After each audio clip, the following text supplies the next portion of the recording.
Hello students, welcome to study Kota. आज हम discuss करने वाले हैं मैटर इन आवर सराउंडिंग्स में कुछ पॉइंट जैसे कि melting, melting point, boiling, boiling point and various temperature scale. अगर आप मेल्टिंग, बॉइलिंग, कंडेंसेशन, सब्लिमेशन, डीसब्लिमेशन ये सारी चीज़ें पढ़ना चाहते हैं तो मैटर इन आवर सराउंडिंग्स के पार्ट 4 में जाकर पढ़ सकते हैं। लेकिन हम मेल्टिंग एंड बॉइलिंग आपको दोबारा इसलिए बता देते हैं क्योंकि हम आज पढ़ने वाले हैं melting point and boiling point. तो सबसे पहले मेल्टिंग क्या होता है? तो जब किसी सॉलिड को हम क्या करते हैं? हीट करते हैं। क्या करते हैं? हीट करते हैं तो ये लिक्विड में कन्वर्ट हो जाता है, इसे हम बोलते हैं मेल्टिंग। एग्जाम्पल के लिए हमने आइस ले लिया, आइस सॉलिड है, ठीक है, इसको हमने हीट किया तो ये लिक्विड में यानी कि वाटर में कन्वर्ट हो गया। तो हमने इससे क्या बोला? इस प्रोसेस को क्या बोला? मेल्टिंग। ठीक है, यानी जब किसी सॉलिड को हम हीट करते हैं तो ये लिक्विड में कन्वर्ट होता है। इस प्रोसेस को हम बोलते हैं मेल्टिंग या फ्यूजन। मेल्टिंग या फ्यूजन, ठीक है। अब बात करते हैं मेल्टिंग पॉइंट। तो इसके लिए हम एक अपैरेटस सेट कर लेते हैं। इसमें क्या किया हमने? एक स्टैंड ले लिया, एक ट्राइपॉड स्टैंड ले लिया, उस पर वायर गॉज रखी, फिर हमने एक उस पर बीकर रखा। बीकर में हमने आइस क्यूब डाल दिए और थर्मोमीटर लगा दिया जो आइस को टच कर रहा है, ठीक है। नीचे एक बर्नर रखा, ठीक है। बर्नर स्टार्ट करने से पहले हमने क्या किया? आइस का टेम्परेचर नोट कर लिया, फिर हमने बीकर को हीट देना स्टार्ट किया, ठीक है। हीट देना स्टार्ट किया तो बर्फ मेल्ट होना शुरू हो गई, आइस जो है मेल्ट होना शुरू हो गई। पूरा मेल्ट होने से पहले जब उसमें एक दो आइस क्यूब रह गए तो हमने टेम्परेचर फिर से नोट किया तो टेम्परेचर सेम था, ठीक है। टेम्परेचर में कोई चेंज नहीं आया। ये चेंज क्यों नहीं आया? लेटेंट हीट ऑफ फ्यूजन की वजह से। अब लेटेंट हीट ऑफ फ्यूजन क्या होता है? लेटेंट हीट ऑफ फ्यूजन, ठीक है। Latent or heat of fusion, the amount of heat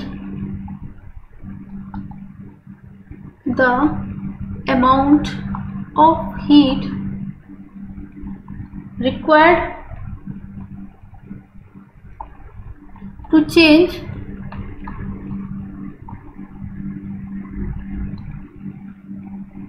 1 gram solid, 1 gram to solid, its liquid state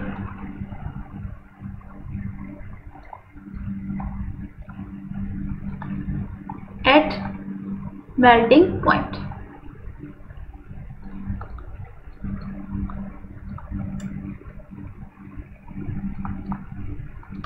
ठीक है, लेटेंट हीट ऑफ फ्यूजन क्या होता है? मेल्टिंग पॉइंट पर, ठीक है, हीट का इतना अमाउंट जो 1 ग्राम सॉलिड को इसकी लिक्विड स्टेट में कन्वर्ट कर दे। किस पर? मेल्टिंग पॉइंट पर किसी हीट का इतना अमाउंट, मतलब इतनी हीट जो 1 ग्राम सॉलिड को इसकी लिक्विड स्टेट में कन्वर्ट करते, इसे बोलते हैं हम लेटेंट हीट ऑफ फ्यूजन, ठीक है। तो यहाँ बात करते हैं, यहाँ पर टेम्परेचर क्या हुआ? इंक्रीज होना चाहिए था लेकिन इंक्रीज नहीं हुआ, उतना ही रहा, ठीक है। तो ये किसकी वजह से हुआ था? लेटेंट हीट ऑफ फ्यूजन की वजह से, ठीक है। अब पूरी जब आइस मेल्ट हो गई तो हमने टेम्परेचर नोट कर लिया, ठीक है।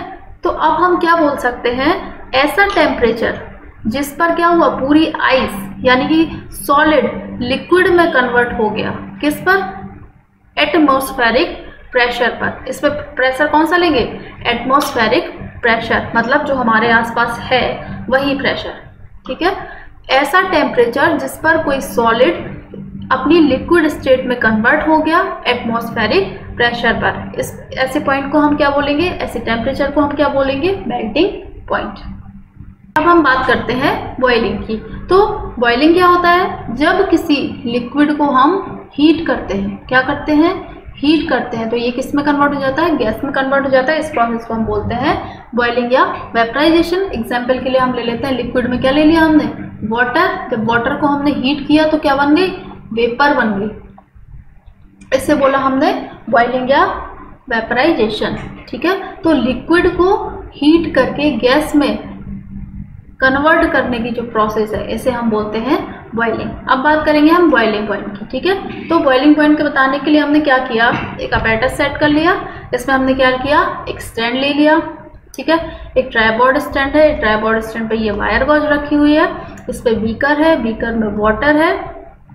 एक थर्मोमीटर लगा लिया टेम्परेचर पता करने के लिए, और ये स्प्रिट लैंप है। ठीक है, स्प्रिट लैंप क्यों है, ये हमें बीकर को हीट करने में हेल्प करेगी। ठीक है, अब हमने क्या किया, वाटर का टेम्परेचर देख लिया। ये उबल रहा था क्योंकि वाटर, तो टेम्परेचर कितना होगा, बॉइलिंग पॉइंट कितना होता है वाटर का, 100 डिग्री सेल्सियस। फिर हमने इसको और हीट किया। ठीक है, और हीट किया तो वेपर बनने लगी। तब भी हमने इसका टेम्परेचर नोट किया, पर टेम्परेचर में कोई चेंज नहीं आया, ये 100 डिग्री सेंटीग्रेड ही रहा। तो ये क्यों रहा, टेम्परेचर में चेंज क्यों नहीं आया, क्योंकि पहले जब थोड़ा सा उबल रहा था, हल्का सा बॉयल हो रहा था, तब भी 100 डिग्री सेल्सियस था, क्योंकि 100 डिग्री सेल्सियस पर वाटर उबलना शुरू होता है, बॉयल होना शुरू होता है। पर हमने इसे और हीट दी, तब भी ये बॉयल हो रहा था और वेपर बन रही थी, तब भी टेम्परेचर 100 डिग्री सेल्सियस था। टेम्परेचर इंक्रीज होना चाहिए था क्योंकि हम तो हीट दे रहे थे, पर टेम्परेचर में चेंज नहीं आया। क्यों नहीं आया, लेटेंट हीट ऑफ वेपराइजेशन की वजह से। किसकी वजह से, लेटेंट हीट ऑफ वेपराइजेशन की वजह से।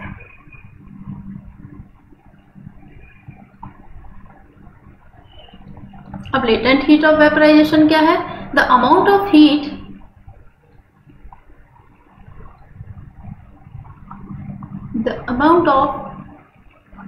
required to change 1 gram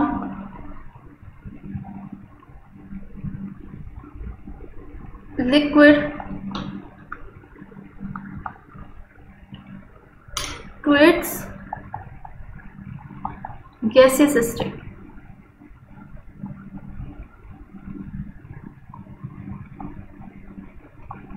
At boiling point,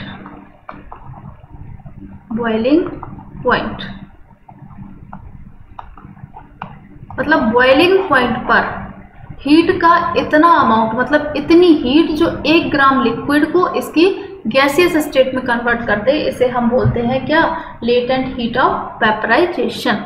ठीक है, बॉइलिंग पॉइंट पर हीट का इतना अमाउंट, मतलब इतनी हीट जो 1 ग्राम लिक्विड को किस में कन्वर्ट कर दे, इसकी गैसियस स्टेट में कन्वर्ट कर दे, इसे हम बोलेंगे लेटेंट हीट ऑफ वेपराइजेशन। तो यहाँ पे क्या हुआ, टेम्परेचर चेंज क्यों नहीं हो रहा है, लेटेंट हीट ऑफ वेपराइजेशन की वजह से। अब बॉइलिंग पॉइंट किसे बोलेंगे, ऐसा टेम्परेचर, ठीक है, ऐसा टेम्परेचर जिस पर, ऐसा पॉइंट जिस पर, सॉरी, ऐसा टेम्परेचर जिस पर कोई लिक्विड किस स्टेट में कन्वर्ट हो जाए, गैसियस स्टेट में कन्वर्ट हो जाए। किस पर, एटमॉस्फेरिक प्रेशर पर, मतलब जो हमारे आसपास का वातावरण है, आसपास का एटमॉस्फेयर है उस पर। तो इसे आप क्या बोलेंगे, बॉइलिंग पॉइंट, ऐसा टेम्परेचर जिस पर कोई लिक्विड गैसियस स्टेट में कन्वर्ट हो जाए एटमॉस्फेरिक प्रेशर पर, तो इसे हम बोलेंगे बॉइलिंग पॉइंट। अब हम बात करेंगे वेरियस टेम्परेचर स्केल्स की। तो टेम्परेचर को हम 3 स्केल से मेजर कर सकते हैं। कौन कौन से हैं, एक केल्विन है, डिग्री सेल्सियस है, एंड डिग्री फ़ारेनहाइट है। ठीक है, जैसे ह्यूमन बॉडी का टेम्परेचर कितना होता है, 37 डिग्री सेल्सियस। डिग्री सेल्सियस की बात करें तो डिग्री सेल्सियस में कितना होता है, 37।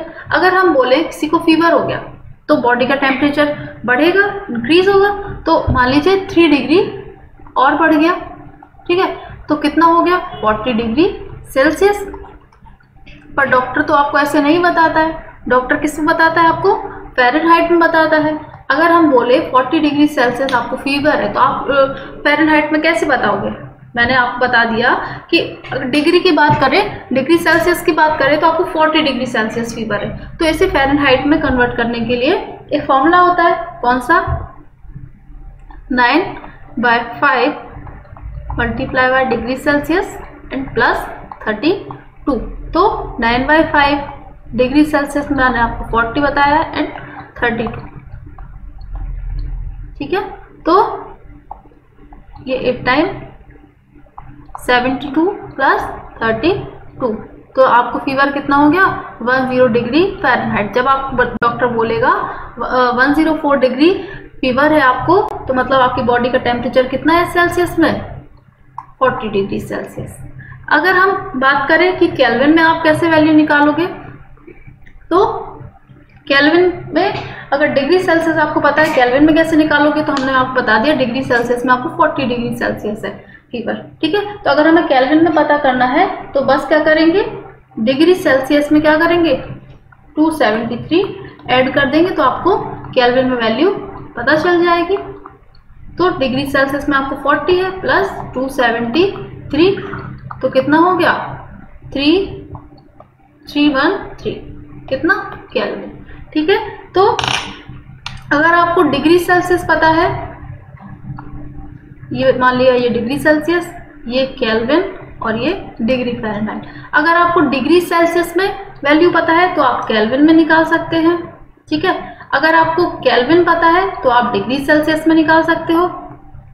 अगर आपको डिग्री सेल्सियस में पता है तो फ़ारेनहाइट में निकाल सकते हो। अगर आपको फ़ारेनहाइट में पता है तो आप डिग्री सेल्सियस में निकाल सकते हो। आप ऐसे रिलेट कर सकते हो, ठीक है।